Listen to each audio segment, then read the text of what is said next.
நமக்கு நிரந்தர எதிரி அப்டின்னா, அது சீனா, பாகிஸ்தான் தான். அதுக்கப்புறம் இந்த சீனாவால நமக்கு தொல்லைகள் குடுக்குறக்காக ஏற்பாடு செய்றதுக்குன்னு அப்பப்ப சில பயலுக வந்து போவாய்ங்க.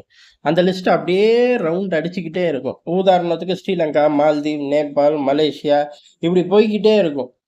ஒரு ஸ்டேஜ்ல நிக்கும். அப்புறம் ரெஸ்ட் எடுத்துட்டு திரும்பி வந்துருவாய்ங்க. என்னத்தையாச்சும் பேசிக்கிட்டு வருவாய்ங்க.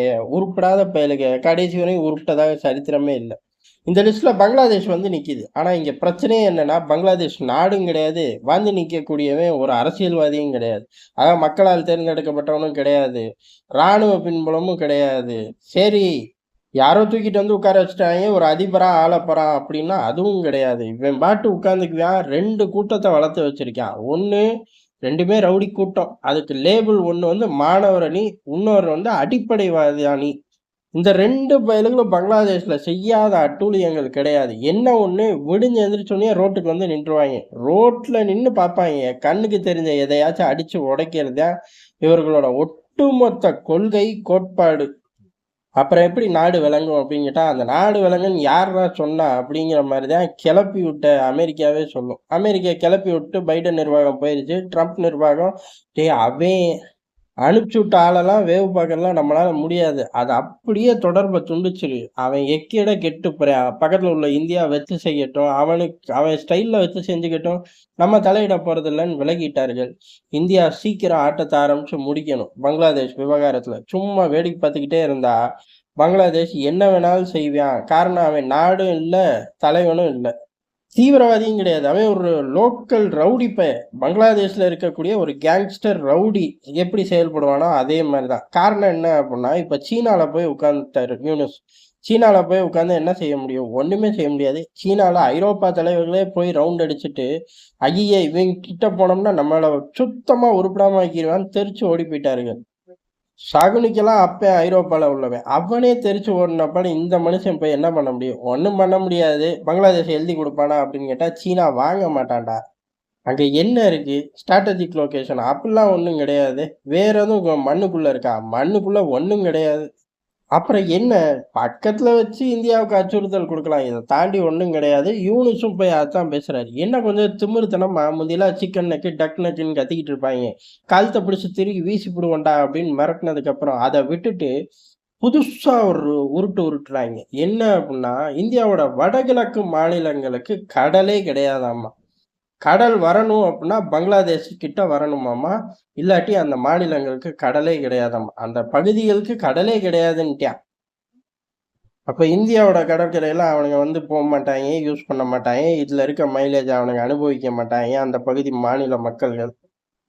அதனால முக்கியமான ஸ்ட்ராட்டஜிக் லொக்கேஷன் பங்களாதேஷ். ஒரே போடு. வடகிழக்கு ஆக்சஸ கட் பண்ண பிறகு முக்கியமான லொகேஷன் என்ன பயன்படுத்திக்கங்க அப்படிங்கிறான். என்ன ஒரு திமிரு இருந்தா இப்படி பேச முடியும்? சீக்கிரமே முடிவுரை எழுதுனா மட்டும்தான் இது நடக்க போறது கிடையாது.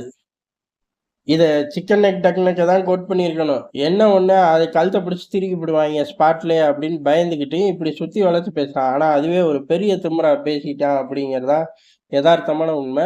சரி தொலையுது. அதுக்கடுத்து என்ன சொல்றாருங்க அப்படிங்கிறதுதான். சீனா பங்களாதேஷ்ல வந்து எல்லாத்தையும் தயாரிக்கலாமாமா. எல்லாத்தையும் தயாரிக்கலாமாமா. ஏதோ மூலப்பொருட்கள் பூரா பங்களாதேஷ் வீதி பூரா கொட்டி கிடக்குற மாரி எல்லாத்தையும் தயாரிக்கலாம். தயாரிச்சு நீங்க உலகத்துக்கு ஏத்தலாம். ஏன்னா கடல் தான் எங்க கொல்லைப்புறத்துல இருக்குல்ல. எப்படி வேணாலும் போய்க்கலாம். எந்த திசைக்கு வேணாலும் போய்க்கலாம். நடுவுல இருக்கு. உலகத்தோட நடுவுல பங்களாதேஷ் இருக்கு.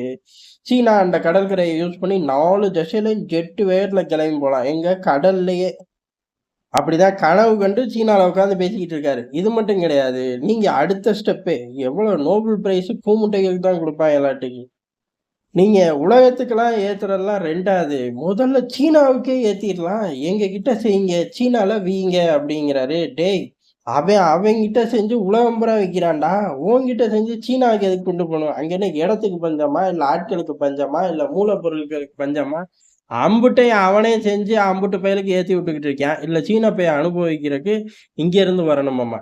இன்கேஸ் அரிசி, பருப்பு விலைய வச்சு தூக்கிட்டு போங்க எஜமா அப்படின்னா, இந்நேரம் வந்து கிளம்பி நின்றுப்பாய்ங்க.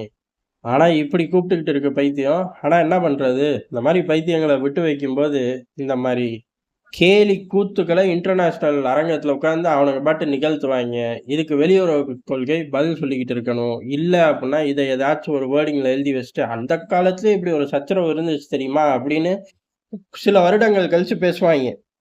அன்னைக்கு உள்ளவன் இன்னைக்கு உள்ள கவர்மெண்ட்ட திட்டுவான். "ஏன்டாப்பா இவனுக்கு நீ டிக்கெட் கிழிச்சு குடுக்கல? இன்னைக்கு பார் நான் மாட்டிக்கிட்டு முழிக்கிறேன். அன்னைக்கு எவ்வளவுதான் பிஸியா இருந்தாலும் சரி, இந்த பயலுகளுக்கெல்லாம் டிக்கெட் கிழிச்சு குடுத்துருக்கலாம்ல?" அப்படின்னு கேட்கறக்கு அதிக வாய்ப்பு இருக்கு. வருங்கால சங்கதியர் தற்போது உள்ள கவர்மெண்ட்ட கழுவி ஊத்தக்கூடாது அப்புட்ன்னா, தற்போது உள்ள அரசாங்கம் விழிப்புணர்வான அரசாங்கம் தான். அதுலலாம் எந்த பிரச்சனையும் கிடையாது. வெளியுறவு கொள்கையில தூக்கி போட்டு மிரட்டிக்கிட்டு இருக்கு உலகத்தையே. மிரட்டலோட மிரட்டலா யூனுஸையும் மிரட்டி மிதிச்சிரணும். இல்ல அப்புட்ன்னா, இது தெரியாம சின்ன பிள்ளையில ரோஜா பூவ குத்தி ஃபேன்சி ட்ரெஸ் போட்டியில கலந்துக்கிட்டு வாழ்க்கைய வீணடிச்சுட்டனே! அப்படின்னு நெறைய பேர் நம்ம கமெண்ட் செக்ஷன்லயே வந்து கதர்றார்கள். அதுல சில பேர் நல்ல வேளை ஒரே ஒரு தாட்டி தான் அந்த வேஷம் போட்டேன். அதுக்கடுத்து நான் நேதாஜி வேஷத்துக்கு மாறிட்டேன் தெரியுமா? அப்படிங்கிறாங்க. அதே நிலைமை இப்போது உள்ள அரசாங்கத்துக்கும் வந்துரும்.